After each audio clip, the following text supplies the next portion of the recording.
एक ऐसी सीरीज जिसको देखकर बचपन की यादें ताजा हो जाती हैं। अपने हैरी पॉटर की तरह मैजिक की दुनिया, जैसे हमने बचपन में हैरी पॉटर को एंजॉय किया था और वो हम सभी की फेवरेट बन गई थी, इसी तरह ये दुनिया है जहाँ पर मैजिक ही सब कुछ है। हर किसी के पास किसी न किसी तरह का मैजिक है और यही चीज स्टोरी को इंटरेस्टिंग बनाने के साथ साथ हम सभी को उसके साथ एंगेज रखती है। यहाँ पर हर अलग बंदे के पास तरह तरह के मैजिक हैं, जिन्हें देखकर वो मैजिक के लिए क्रेव करने वाला हमारे अंदर का बच्चा खुशी से फूला नहीं समाता है। अलग अलग लोगों को डिफरेंट तरह के मैजिक यूज करते हुए देखना, जहाँ सबके अपने अपने पोटेंशियल्स, अपनी अपनी बाउंड्रीज हैं। इसी के साथ साथ हमें स्टोरी से कनेक्ट रखने के लिए वो चीजें भी हैं जो हम अपने वर्ल्ड में देखते हैं। इसे पूरी तरह से फेरी वर्ल्ड नहीं बना दिया गया है। इसमें रॉयल्स हैं, कॉमनर्स हैं, उनके बीच का कॉम्पिटिशन है, साथ साथ में डिस्क्रिमिनेशन, अपने आप को प्रूव करने की जिद और दोस्ती क्या होती है उसकी अहमियत। इन सभी चीजों के साथ सीरीज में मजा बढ़ता ही जाता है। सो ब्लैक क्लोवर की स्टोरी काफी सिंपल लगती है स्टार्टिंग में, तो उसे सिंपल तरीके से समझते हैं पहले। यहाँ पर 4 किंगडम हैं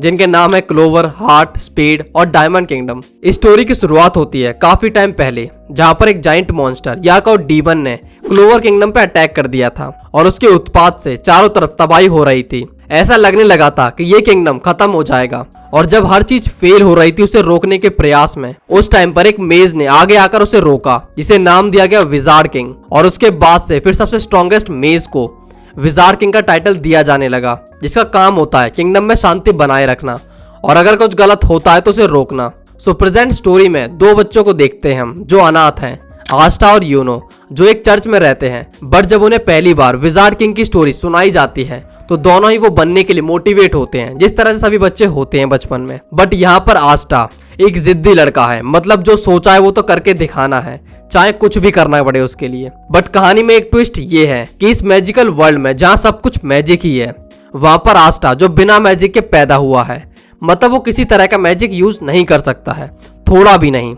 इन सिंपल वर्ड, उसके पास माना नहीं है, ना वो उसे सेंस कर सकता है। और वहीं पे यूनो एक ब्लेस्ड चाइल्ड है, उसका माना कंट्रोल और पावर काफी अच्छी है। इसका भी एक रीजन है जो मैं आगे बताऊंगा। हर एक पर्सन जो मैजिक यूज कर सकता है वो अपने एनवायरनमेंट या फिर किसी पर्सन के अंदर के माना को सेंस कर सकता है। अब ये माना होता क्या है? माना एक फॉर्म ऑफ एनर्जी है जो नेचर के साथ साथ लोगों के अंदर भी होती है और यही सारे मैजिक का सोर्स है। जिसके पास जितना माना उतना मैजिक।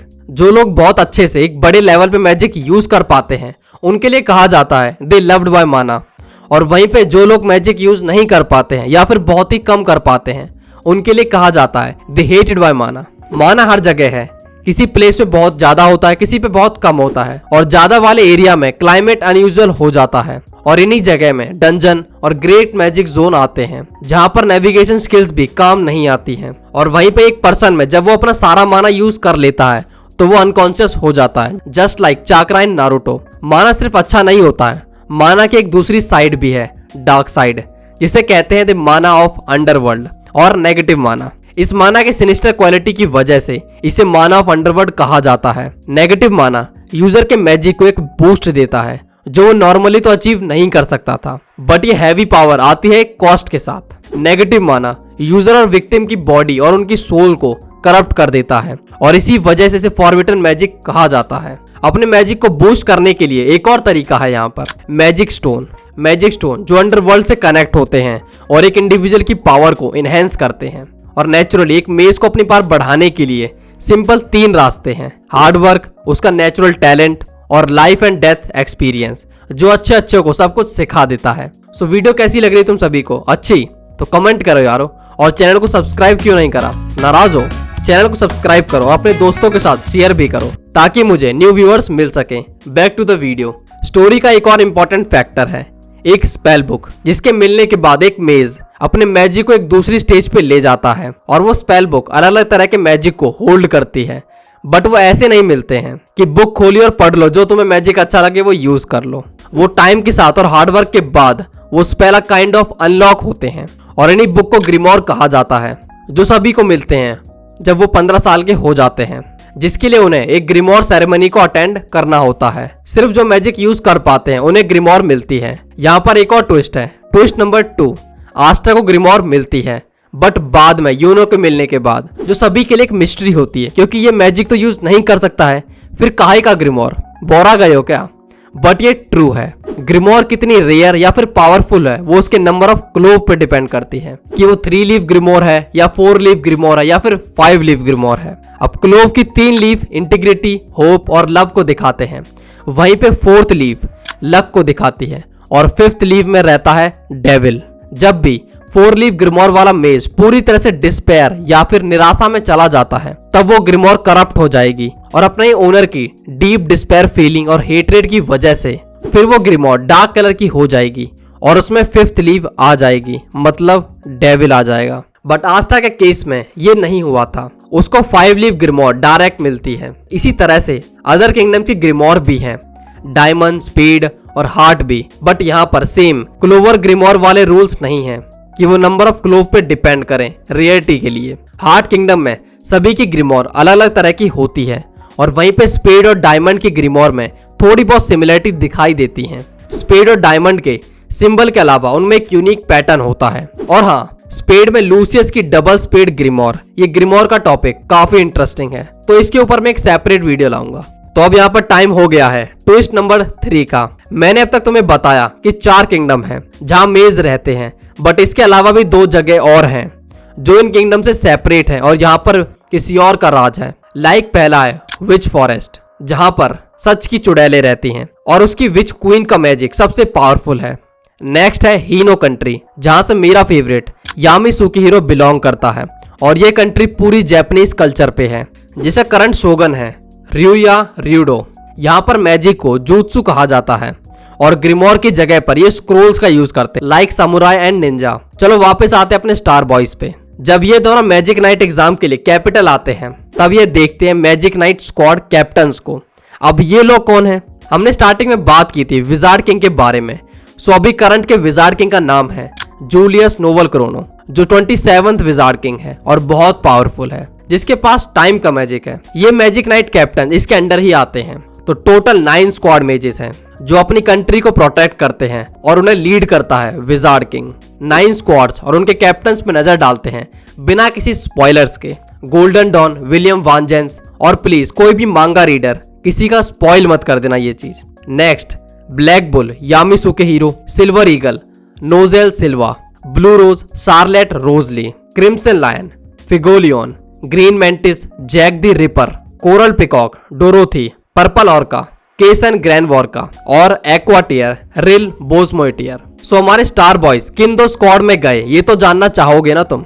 तो यूनो नेचुरली माना से ब्लेस्ड है और वो जाता है सबसे पावरफुल स्क्वाड यानी गोल्डन लायन में, और आस्ट्रा को यामी अपनी स्क्वाड में लेता है ब्लैक बुल्स में। सो ये माना किसी किसी पे बहुत मेहरबान क्यों होता है, इसका क्या चक्कर है? सो जैसा कि मैंने तुम्हें बताया कि यहाँ पर कॉमनर्स और रॉयल्स का भी चक्कर है। सो जो माना या फिर मैजिक है वो भी इस पे डिपेंड करता है। वो मेजेस जो नोबल लीनियज के साथ पैदा होते हैं वो ज्यादा मैजिक पोजेस करते हैं और जो कॉमनर्स हैं वो लो मैजिक पोजेस करते हैं, और ये होता है मैजिक के हेरिडिटी ट्रेड की वजह से। बट ऐसा सॉलिड रूल नहीं है, कुछ रॉयल्स भी वीक मैजिक के साथ पैदा हो सकते हैं और सेम फॉर कॉमनर, वो हाई मैजिक के साथ भी पैदा हो सकते हैं। इनके चांसेस बस कम होते हैं। यहाँ पर दोनों से ही ऐसी उम्मीद नहीं की जाती है। लो मैजिक विद नोबल और हाई मैजिक विद कॉमनर। एक नोबल जिसके पास लो मैजिक है उसे बेइज्जत किया जाता है, शब्दों से उसकी मार ली जाती है, जैसे वो बेकार है, फुद्दू, अंधेरे में रखा हुआ फ्यूज बल्ब है, LGTB ग्रुप की बुद्धि है और ऐसे ही बहुत कुछ। बस जिस कॉमनर पे ज्यादा मैजिक हो उसे एक नॉर्मल कॉमनर से ज्यादा इज्जत मिलती है, उसे बस कोई गोदी में नहीं बिठाता है। अब ये कैसे पता चलेगा कि मैजिक कितना पावरफुल है? उसके लिए भी मैजिक की स्टेज होती है।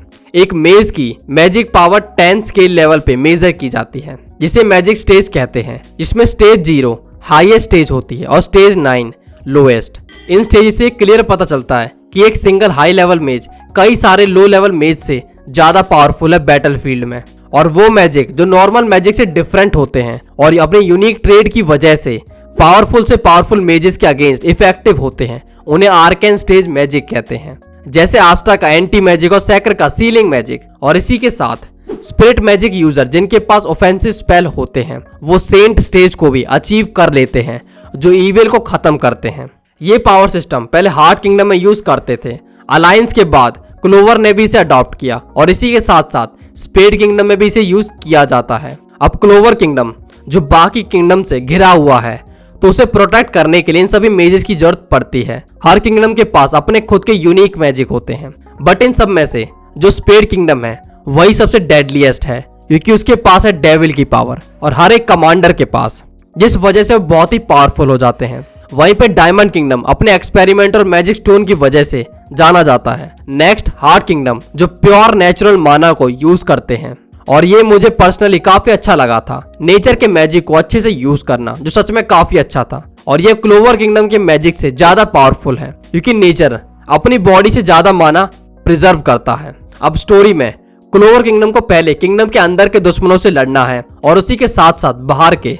ये स्टोरी एक पॉइंट के बाद पल पल में जज्बात बदलती है, इसे ना छोड़ पाओगे फिर। और इसके बाद एक कैरेक्टर जो यूजलेस लग रहा था वो धीरे धीरे अपने आप को प्रूव करता है, और हर एक कैरेक्टर जिसे हम स्टार्टिंग से साइड कैरेक्टर समझ रहे थे वो हम सभी को पसंद आने लगता है। ये anime dedication, friendship, plot twist, प्यार और एक ऐसी स्टोरी के साथ आती है जिसे जब तुम्हें लगेगा कि मैं अब इसे प्रिडिक्ट कर सकता हूँ, मैं जान गया हूँ आगे की स्टोरी, तभी सब कुछ बदल के रख देगी। ऐसे टाइम पे न्यू कैरेक्टर्स इंट्रोड्यूस करेंगे, पावर अप करेंगे, हार्ट चेंज कर देंगे, न्यू एनिमीज को सामने लाएंगे, ये किसी ने सोची नहीं होगी। इस स्टोरी में काफी कुछ है जो सभी को पसंद आता है। तो स्पेड किंगडम के डेविल्स, क्लोवर किंगडम के मैजिक और हार्ट किंगडम के नेचुरल माना के बारे में ऐसे और जानने के लिए हमारे आगे के वीडियो का वेट करें। मैं ऐसे ही और वीडियोस लाऊंगा, छोटे से छोटे टॉपिक से लेकर बड़े और बड़े टॉपिक के ऊपर। सो उसे भी अपना प्यार देना ना भूलें। और वीडियो कैसी लगी ये कमेंट्स में जरूर बताएं। अच्छी लगी हो तो चैनल को सब्सक्राइब करें, और ना लगी हो तो हमारी दूसरी वीडियो को देखें,